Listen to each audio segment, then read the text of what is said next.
Its physical comedy combined with humorous scripts saw up to 26 million viewers an episode tune in between 1973 and 1978. Such was its success, its leading character became a household name overnight.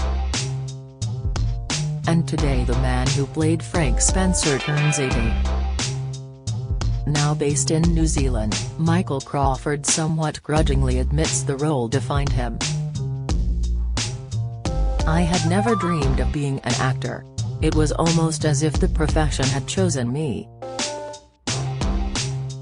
One job always seemed to lead to another," he recalled in his memoir. "The role had a huge impact on my life. My career was completely reborn. But it also carried a double-edged sword of public recognition and what proved to be an almost indelible public image of me as a disaster-prone nincompoop. Some mothers hadn't paid much, but it had given me professional success and more public recognition than I'd ever imagined possible, even during the years of making Hollywood films." Born in Salisbury, Crawford first trod the boards at Oakfield Upper School in the London suburb of Dulwich. His path to stardom began age 13 when he joined the English opera group and quickly headed off on his first UK stage tour in a version of Benjamin Britten's Let's Make an Opera. By 14 he was enjoying regular work as an actor and singer. Yet it is the hapless Frank Spencer instantly recognizable by his Mac-Bryan trademark cry of "Ooh, Betty!" who remains indelibly etched in the national consciousness, largely because of the mishaps which befell him and his long-suffering wife Betty, Michelle Dotrice. Crawford's character became a staple of every impersonator's act during the 1970s and 80s. However, the series was originally seen as a vehicle for Norman Wisdom. When he declined, Ronnie Barker was considered, before the role was finally offered to Crawford, who earned £1,000 per episode during the first series, rising to £12,500 for the final installment, a 1978 Christmas special. The sitcom was written by Isle of Wight-based Raymond Allen. After failing in his attempts to pen a drama series, Allen tried his luck at comedy. "I remember clearly the day my 40th drama script was rejected with a note from the TV company's script reader telling me to write about something I knew," he recalls today. "Unfortunately, there wasn't much about life I did know. At nearly 30, I'd never been abroad, had little money, no proper job and was financially supported by my parents. Not surprisingly, I was very depressed. However, having failed dismally as a dramatist, I turned to humor, more in desperation than hope. After penning a script titled Have a Break, Take a Husband later altered to Some Mothers about a married couple, Frank and Betty, Allen posted it to the BBC.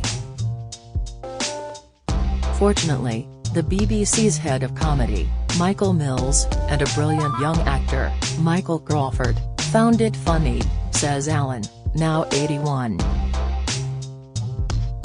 After years of rejections, he had struck upon an idea which was nurtured by the experienced hands of Mills and brought alive by Crawford's dynamism. Watching Michael get into the part was extraordinary, Allen recalls. He didn't just play Frank, he became Frank, and the delightful Michelle Dotrice as Betty was perfect. Michael was always very professional. He had a much quicker mind than me, so I found it difficult keeping up with him at times. As soon as I watched the first episode, I knew he was going to be a success. Dotrice, just 25 when she joined the cast, enjoyed the strong working partnership forged with Crawford over the 3 series. It was the first time I'd worked with him and we got on extremely well, she told me. We both had the same sense of humor. In rehearsals, I'd sometimes have to run to the loo because I would almost be peeing myself with laughter. Literally. Ours was almost like a brother-sister relationship and Michael taught me a lot. I think we had an empathy, which you need in comedy as a husband and wife team. As a newcomer to TV, the thought every word he wrote would be heard by millions reduced Alan to a permanent state of nerves. Reflecting on the process of creating Spencer today, he says, "I saw him as a sad character. I was going through a bout of depression when I wrote the script and he just evolved from that period in my life." With an infantile voice, expressive face and peculiar mannerisms, Spencer was one of the world's most frustrating characters. But despite his shortcomings, his innocence and perpetual struggles to claim a place in an adult world he neither understood nor was equipped to deal with, he won the sympathy vote from an adoring audience.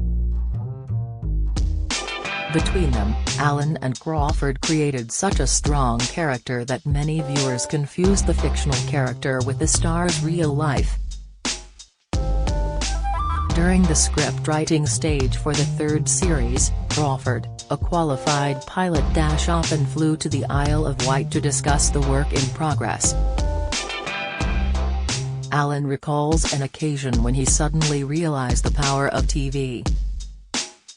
"I was waiting for Michael at the local airport and chatted to this guy standing next to me. He seemed normal enough. Then he asked if I was waiting for someone. So, just to show off, I replied, 'I'm meeting Michael Crawford. I think that might be him now, just coming in.' The guy said he hadn't heard of him, which surprised me, so I asked if he'd heard of Frank Spencer. When I told him he was flying the plane, he panicked, gathered together his wife and children, and shouted, 'Frank Spencer is coming into land, we'd better dash.' With that, they hurried away." Crawford, already an international star of stage and screen, became a household name for his portrayal of Frank, later hitting the entertainment heights in stage shows such as Andrew Lloyd Webber's The Phantom of the Opera. Such fame, however, can have its drawbacks. He once said, "The role took over my professional and personal life and my family's as well. I found life starting to imitate art it seemed there was no escape from Frank Spencer." Thankfully, his talent ensured his career progressed significantly post-Spencer. An important element of the show's success was the stunts, all executed by Crawford. Memorable and dangerous situations he found himself in included careering under a juggernaut on roller skates and dangling from the bumper of a car overhanging a cliff. Alan says Crawford dreamt up most of the stunts himself. They were organized by the late Derek Ware and his company Havoc, which was hired to assist with the series. "Neither the producer nor myself wanted to kill off the leading man.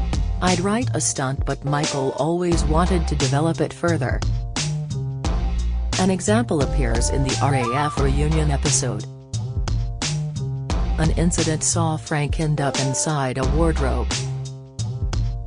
"I wrote that the wardrobe toppled over, suggesting it could fall down a step. But Michael wanted it to roll down a flight of stairs, which I wouldn't have written because it was too dangerous." Alan recalls the moment the stunt was tested with a dummy inside. "The door came off and the dummy's head rolled out. It was all in bits. When Michael did it, he was strapped inside so couldn't move, but it still took some doing." Reflecting on the success of his sitcom, still screened periodically and having spawned a hit stage show starring Joe Pasquale, Allen says it still feels like a dream. "I never imagined the series would make such an impact.